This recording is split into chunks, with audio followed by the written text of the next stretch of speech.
Good evening, everyone. My name is Dr Rebecca Huntley. I'm really thrilled to be here this evening in Yamba. I'm not from the area and I'm not a surfer, but please be kind. I've flown from Sydney, and I have to say that there has been very few days of the last couple of months that I haven't thought about this community and what you've been going through, and it's really a thrill to be here to talk about the theme of this particular panel, which is Northern Rivers Resilience.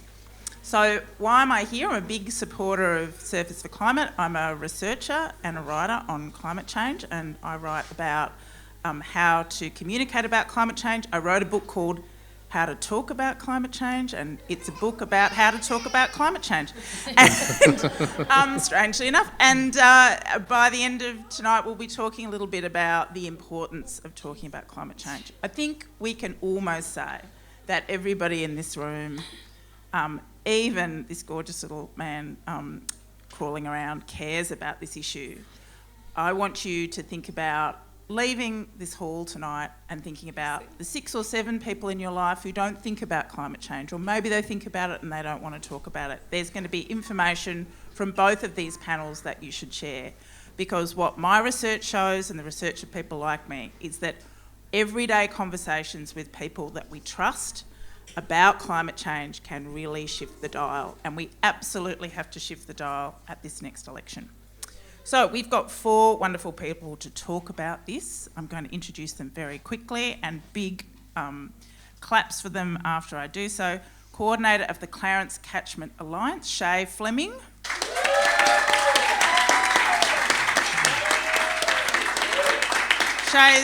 Shae's been to a wedding, come here, and she's going back to the wedding.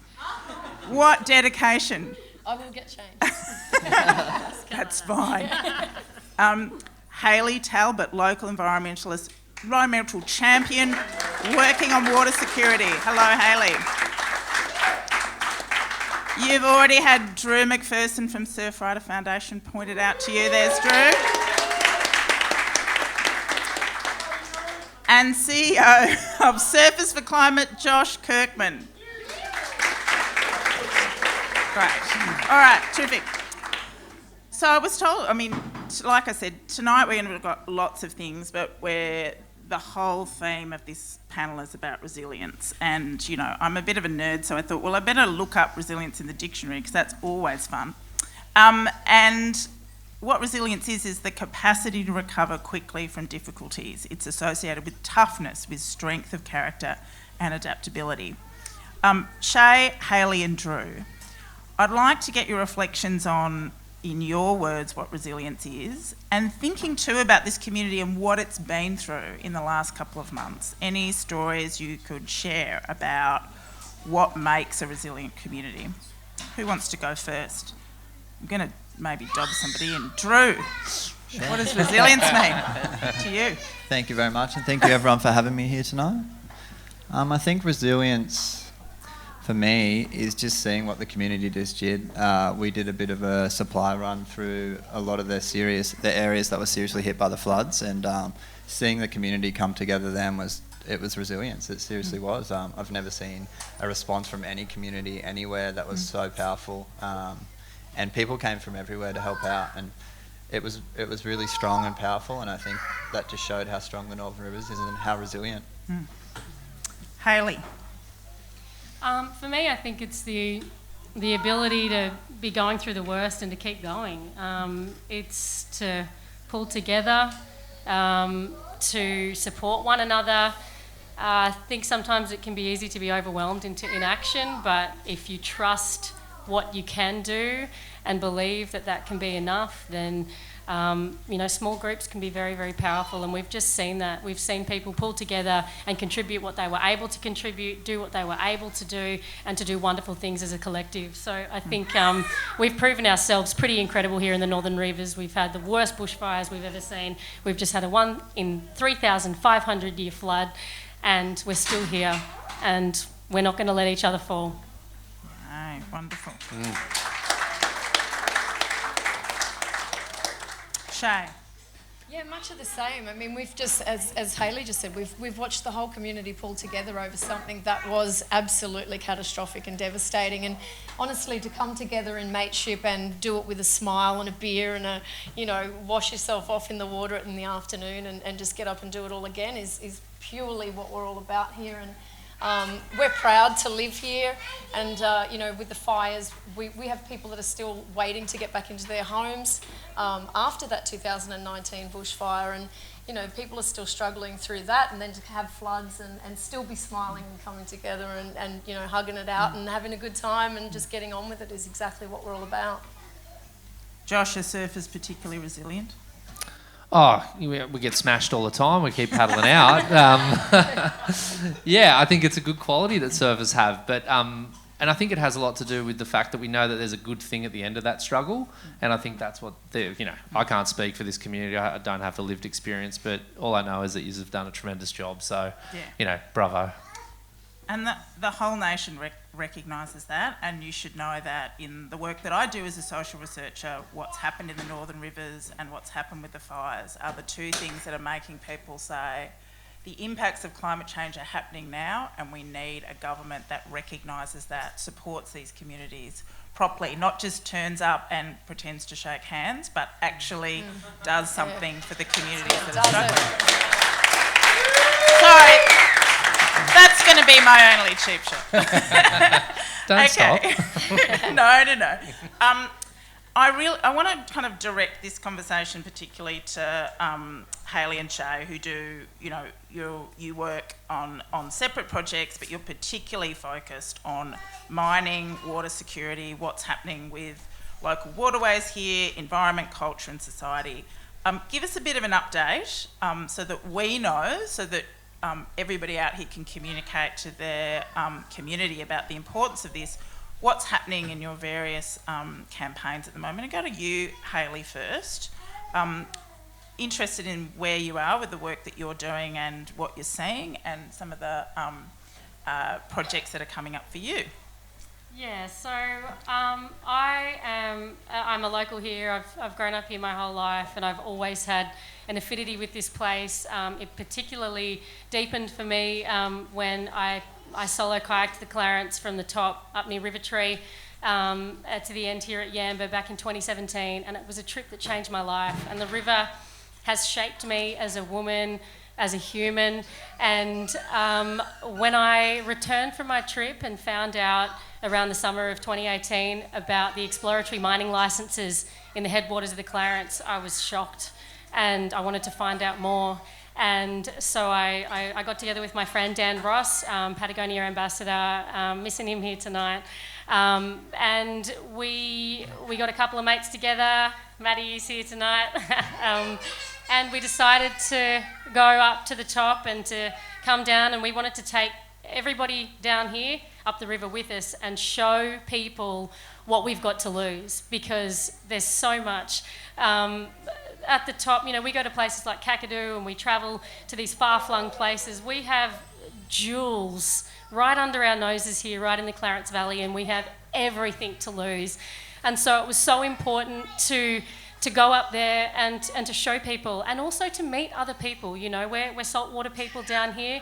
We wanted to go up to the fresh and meet other people all the way from the top, all the way down. We wanted to talk to farmers, to Indigenous people, to traditional owners, to fishermen, to everybody that uses and lives and loves and appreciates the river, and to get their perspectives as well. So it's been a labour of love. We've been working on this film since 2018 now. We're hitting the crescendo and we're almost there. We're about 95% done. And when we get this film out, we're really going to be talking to people about the threats to the river. Shae will be able to certainly fill you in on the work that she does and more of the details on it that I don't have. But we're united in a common goal, and we're tunnelling towards it together, and we're working hard. So it's important to realise that these things move at glacial pace until they don't. We've just had the worst bushfires, the worst floods, a global pandemic, and when I found out about the licences, there were 18. There's now over 40 as far as I know. You'll probably update with even higher numbers, Shae. Yeah. These guys aren't stopping. They're not resting. They're not waiting. While we're suffering and trying to pull together and support each other, these guys are getting on with it. So we need to keep paying attention.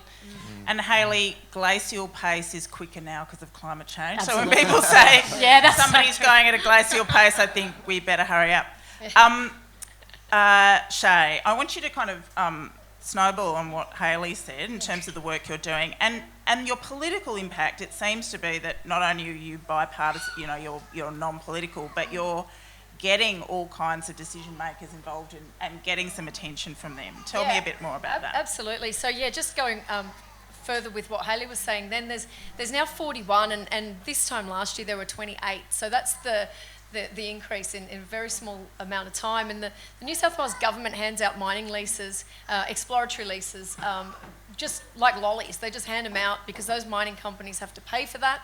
So they say it generates and boosts the economy. So they're handing them out, letting them explore wherever they want, in the hope that, the mining companies in the hope that they can then go ahead and mine. And what they're talking about up here on the rivers is open cut mineral mining. So there's 41 sites.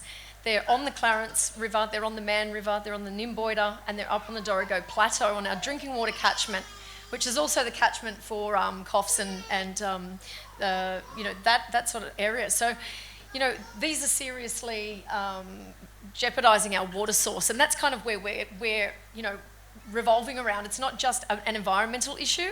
This is an economic and a social issue and a spiritual issue with links back to river dreaming. And, it's not just a one environmental issue. But I think that's been kind of the best part about this campaign is that it unites everybody, no matter what your political background is, your age, gender, whatever. If you're tied back to our river and our ocean, you have a vested interest in protecting this. So we've really got a strong cross-political support network going at the moment. So we had our petition debated in the lower house last year, and we had over 10,000 signatures, and that was delivered by Janelle Saffin, who's Labor. And also Tamara Smith was one of our speakers on that particular debate, and as well as Helen Dalton from the Shooters, Fishers and Farmers Party, and you might know her from the work that she does on the Murray-Darling River. Yeah. So we had a cross-partisan approach there. We've also had a lot more support since then because it got quite a lot of attention, and we've been focusing just recently on meeting all of our local federal candidates for Page. And every single one of those federal candidates that we've met has been a strong supporter of the No Mines Clarence Valley campaign. So, it is a no-brainer. We know from these recent floods that tailings dams in flood zones will 100% overflow or fail. So one contamination of cyanide, heavy metals, acidic runoff, and our river is ruined forever. So that's why we're so strong and passionate about it. Yeah. Shae and Hayley, I'm going to come back to you at the end to get you to think about the one thing you'd love people in this audience to do to support your campaigns as they leave. But I'm going to go to Drew. So Surfrider Foundation have been an organisation around for some time doing really great work all across Australia. Tell us a bit about what you're doing here and what are some of the really pressing local issues in terms of climate, in terms of your views and Surfrider. I think locally you couldn't go past the mining in the Clarence for sure. And I just want to say thank you to the girls for all the work they've been doing on that campaign. It's a huge campaign. I'm fortunate to live here locally, and I know how much the local community depends on that river and on these clean oceans here. So, it's up to every single person in this room and who lives in this community to do something to protect it. What would you say to somebody who would say that, surfriders you shouldn't get involved in politics because you don't understand politics? Very interesting. We have we get right into politics. We have really good relationships with politicians from all sides of politics, and we believe that's what you've got to do to make change, And we communicate with everyone, and we've found it's worked in the past. We've had some big wins with the oil down in the Bight there and fighting the Bight and getting rid of Equinor down there, and then also recently with PEP 11, and that comes from having good relationships with politicians and not leaning too far to one side. Yeah, your engagement in both of those campaigns was notable. The media noticed it. It was incredibly effective. What do you think was the what was your secret recipe? Why did you think you were so effective? It's pretty in those simple, campaigns? really. It's just rallying community is what we do, and we're really good at it. My colleague Damien Cole here, I don't know if you ever met him or ever been to a paddle out, but he really knows how to rev up a Where crowd. is he? And Understatement of the night right there. I've heard about these paddle outs. I know that they're very impressive. Yeah, it's about rallying communities and educating them and inspiring them, showing them what's actually going on, because what we see in the media and what we get told is completely different to what's going on. No. A perfect example of that is we're in the middle of a gas shortage right now, but we're the biggest exporter of gas in the world. Absolutely. All right. Josh, Surfers for Climate is a relatively new organisation. Mm-hmm. Tell us the thought behind it, and it's done incredibly well in a short period of time. Why come to the Northern Rivers? We're in Byron, other than it's beautiful, and somebody said I might get stoned, like maybe. Apparently, somebody said, why are you going to Yamba? And I said, well, I'm going for a climate event. And they said, no, you're going to get stoned. But I'm not going to get stoned, I'm working. But anyway, sorry, I digress. Why are we here? Sounds awesome, though. Yeah, look, I mean, I can't speak to Surfers for Climate as well as Belinda Baggs can. She started the whole bloody thing. I think that... Yeah, sure. I think that the thing that we ask ourselves at Surfers for Climate is kind of what happens after the paddle outs as well, because the paddle outs are this fantastic way for surfers to come together. They can hear from guys, and they can get outraged at what's happening. They can send very clear signals to politicians, media, and the like that surfers don't want something. And I think they've been incredibly effective, and full credit to Surfrider and also Sean Doherty for being a really vocal person on this and really getting the surfing community behind these paddle outs. But there's also this journey that happens after all that. Like, what's the journey for surfers beyond a paddle out? Like, what are the touch points that we can work on that give them the comfort and safe space to engage in this issue? And that's the question that we ask ourselves at Surfers for Climate all the time. We're looking at the way surfers consume. Do they want to engage in the things they buy? Do they want to buy better? We're looking at things about, regenerative agriculture in their own backyards with indigenous plants and plant medicines and things like that. Shockingly enough, in Australia, I believe 1% of indigenous plant kind of sales are owned by indigenous people.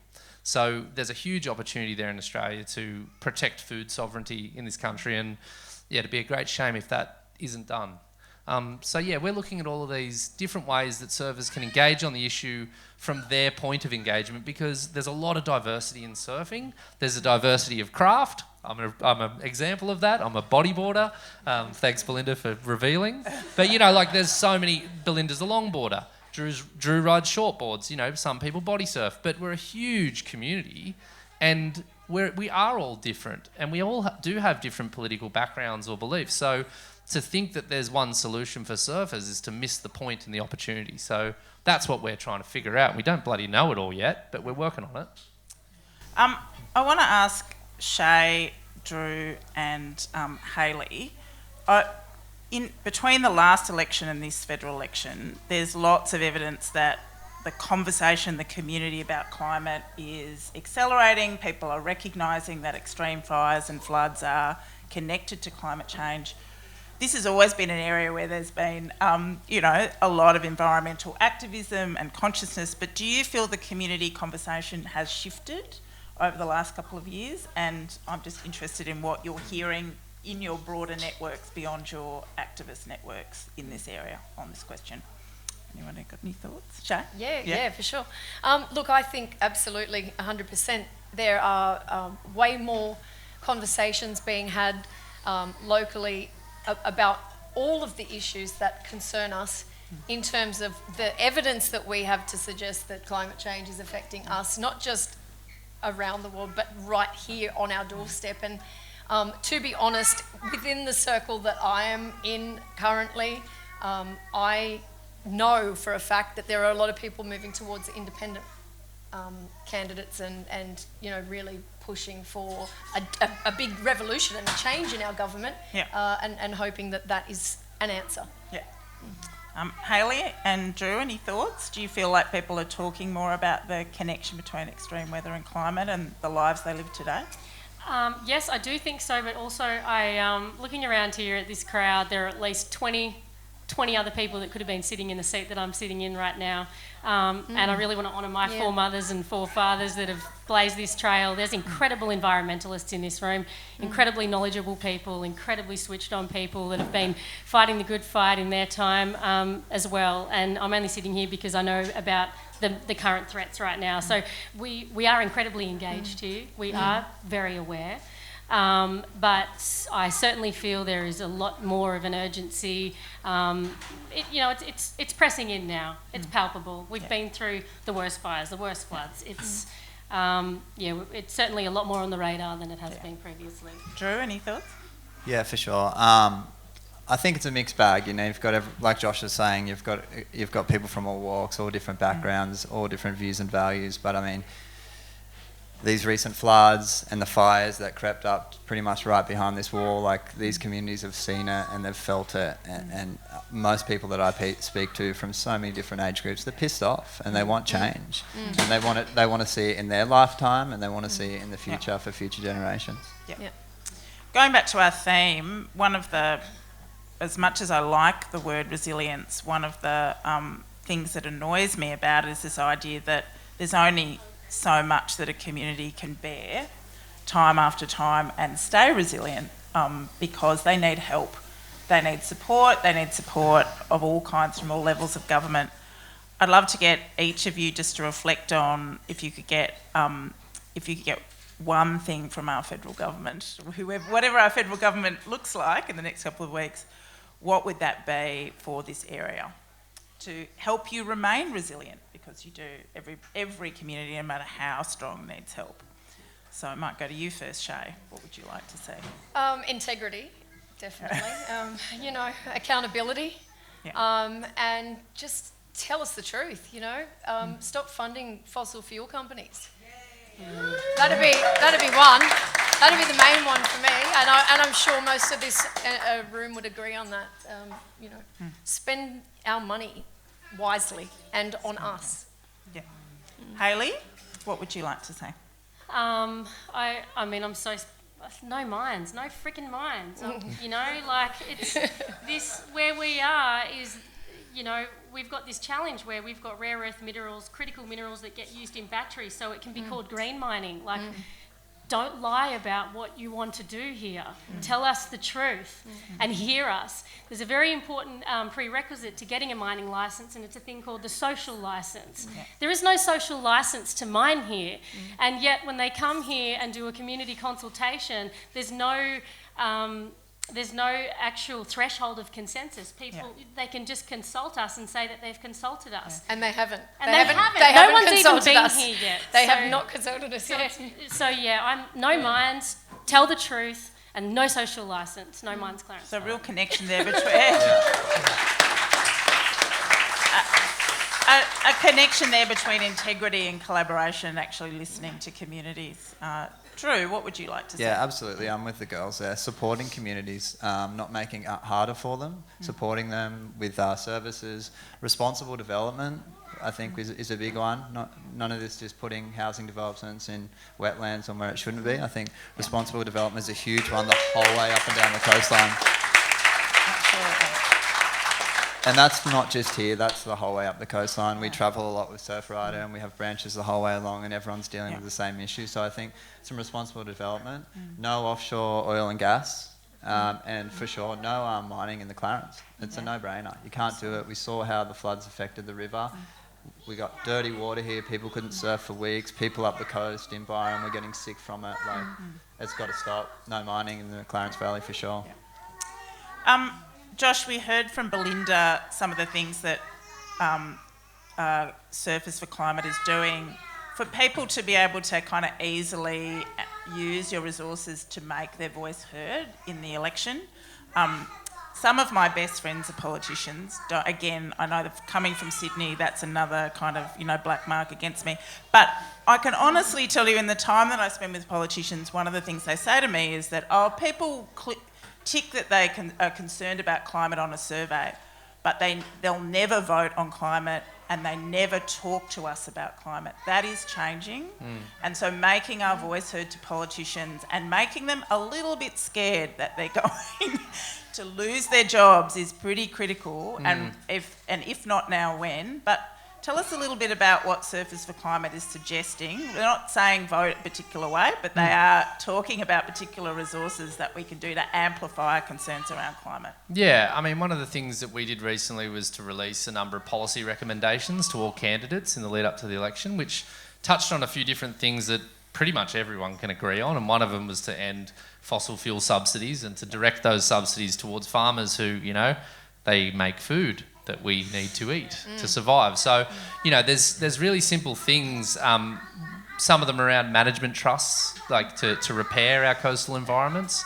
Another thing that we recommended was to create an agency that was looking at all of the ocean impact opportunities in Australia and look at it as a space in which Australian entrepreneurs and businesses can create things and sell to the world. Because, we had Sam Elsom at our panel in Harbord the other day, Sea Forest. They're growing a type of seaweed, I bloody butcher the name of it every time, asparagopsis, something like that. Yeah.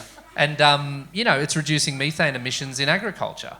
And this is a huge deal. Like, hey, we might be able to eat meat and still be environmentalists. That's a pretty good deal. So there's heaps of really cool things happening in Australia, but we need governments to recognise that they need to create the settings in which good things can happen. They don't dictate what happens in our lives. They create the environment in which we can do good stuff. And so for us at Surfers for Climate, we're trying to prosecute that case with all candidates and engage with them on these ideas and try to get them just to have a dialogue, create a dialogue about it, because it does take time to get these things over the line. But yeah, the more ideas that are thrown at politicians, they're like anyone. They don't have everything in their head sorted out. They need people to reach out to them. That's right. I want to end with one final question for people about what makes you feel hopeful and enthusiastic that we can do this. And so I've been a researcher and writer for many years, but only really in the last 3 years have I directed all of my professional and personal time towards climate. It was the climate strikes that made me realise that I needed to do this for my kids. There's many things that your children ask you to do. Can I, watch the iPad for 45 hours? Can I please eat a whole chocolate cake myself? And I say no most of the time. But generally I kind of felt like I have a moral obligation to, if I brought my children into the world, I deserve to do whatever I can to create a livable future for them. But when I joined the climate movement, I was a bit worried I'd spend a lot of time being depressed and worried, but actually I've never been more hopeful, because every day I work with committed groups of people from all walks of life who are absolutely determined to make this happen. So whether it's surfers, veterinarians, nurses, midwives, hairdressers, even financial advisors. Anybody, you can imagine you have no idea what is happening in the community and the change we can bring about. So I am incredibly hopeful. But I'd love you all to end on something that makes you continue to be hopeful that we're going to get this done. I'll go to you first, Shae. Okay, well, this community makes us hopeful every day. We're all volunteers in the Clarence Catchment Alliance, and we've been doing this for 3 years, and we do it every day. Every day we get up and we do it. And we're surrounded by amazing people that are so supportive. We're lobbying the actual legislation, the New South Wales mining SEP. We want the Clarence Catchment added to Schedule 1 of that mining SEP to ban mining here. And we're actually challenging the New South Wales government to rethink the Mining Act wording and how they go about providing mining exploratory leases to companies. So we're really, lobbying hard with government, but it's the people around us that make us hopeful, because we have so much support, we have so many people that want to help, and on that note, we do want some more help if anyone would like to volunteer for us. We're looking for volunteers, and Elizabeth has the sign-up sheet out there. Right, go to the sign-up sheet. Yeah, but look, it's just the beautiful community that we live in, and the support, and just looking at all the great environmental programs that are going on around in the community. It's not just mining. We've got a lot of issues with seagrass, with riparian vegetation, with just river health in general. There's so many different groups that are running amazing programs. Valley Watch is based here. They're an amazing local group too that we're involved with a little bit. You know, Hayley probably more so than me, but Roz runs Valley Watch here, and just watching these inspiring people just come together over and over again, and Right. you know, along with resilience, you know, that's inspiring and hopeful. Yeah. Hayley, what makes you hopeful? I think these places haven't been blown up yet. It's all still there, so we can still protect it. It's not a done deal. It's not over.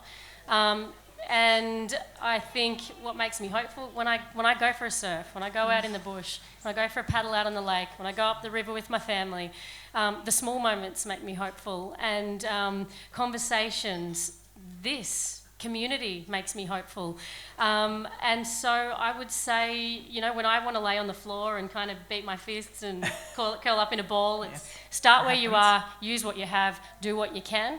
And the second one is a Mother Teresa quote that I love, and it's, we can do no great things on this earth, only small things with great love. So do the small things, do them with great love, and try and be together where we can. Moments like this. Thank you. Well, beat that, Drew. Go ahead.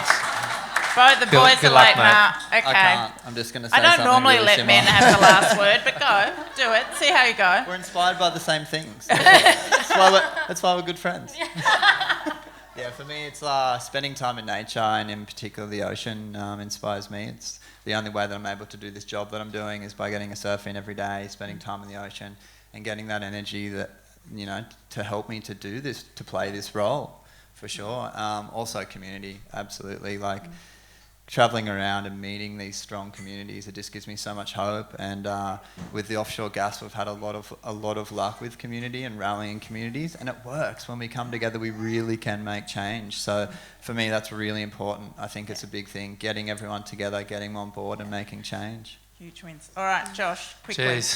Thanks, everyone. No, I'll go in a different direction on this. I mean, there's enough people out there who are angry, they're sad, they're inspired, they're creative. But I think the cool thing about tonight, I want to say thanks to Wayne Lynch for being here and Nat Young for being here, because we need our elders in this space to show up on this issue, and to think that it's an issue that gets solved by only a couple of generations below being active is a fallacy. It doesn't get solved unless we have everyone involved in the surfing community. So I think thanks for showing up, and I really am hopeful that more of our surfing community who have the influence, who have the audience, and if they can speak to these issues and feel confident that they're speaking to a really important issue that matters to all of us, then surfers will find their feet. Even though I'm a bodyboarder, I lay down, but they will find their feet. And we will make a difference in this country, because we are a huge group of people. And if we actually act collectively on these issues, we can change this country. So that gives me a lot of hope. All right. Thanks very much. I think we're done. A big round of applause just finally for our panel.